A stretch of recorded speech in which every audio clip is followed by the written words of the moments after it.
வணக்கம். ஆகாஷ்வாணி புதுச்சேரி செய்தி சுருக்கம் வாசிப்பவர் சரவணகுமார். பிரதமர் திரு நரேந்திர மோடி இன்று மாலை கேங்டாக்கில் நடைபெற்ற பிரம்மாண்டமான சாலை உருவத்தில் பங்கேற்றார். பிரதமரை வரவேற்க ஆயிரக்கணக்கான மக்கள் திரண்டிருந்தனர். கஞ்சுதுவார் முதல் லோக் பவன் வரையிலான பாதையில் பாரம்பரிய உடைகளை அணிந்திருந்த உற்சாகமான மக்கள் ஆவலுடன் திரண்டிருந்தனர். பங்களாதேஷுக்கான இந்திய தூதராக திரு தினேஷ் திரிவேதி நியமிக்கப்பட்டுள்ளதாக வெளியுறவு அமைச்சகம் இன்று அறிவித்துள்ளது.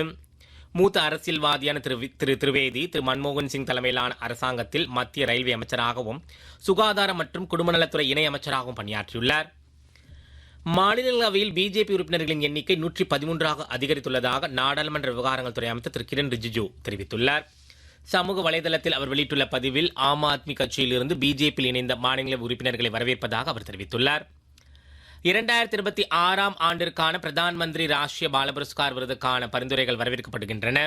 இந்த ஆண்டு ஜூலை மாதம் 31ஆம் தேதி நிலவரப்படி 5 முதல் 18 வயதுக்குட்டோருக்கான பரிந்துரைகள் awards.gov.in என்ற இணையதளம் மூலம் விண்ணப்பங்கள் சமர்ப்பிக்கலாம். நாட்டின் வடக்கு மற்றும் மேற்கு பகுதிகளில் வெப்பம் மேலும் அதிகரிக்கக்கூடும் என்று இந்திய வானிலை ஆய்வு மையம் தெரிவித்துள்ளது. தமிழகம், கேரளம், ஆந்திரா உள்ளிட்ட தென் மாநிலங்களிலும் கடும் வெப்பம் நிலவும் என்று தெரிவிக்கப்பட்டுள்ளது. IPL T20 கிரிக்கெட் போட்டியில் புதுடெல்லி அருண்ஜேட்லி மைதானத்தில் நடைபெற்று வரும் ஆட்டத்தில் பெங்களூரு அணியை எதிர்த்து விளையாடும் டெல்லி அணி சற்று முன் வரை 4 ஓவர்களில் 6 விக்கெட் இழப்பிற்கு 9 ரன் எடுத்திருந்தது.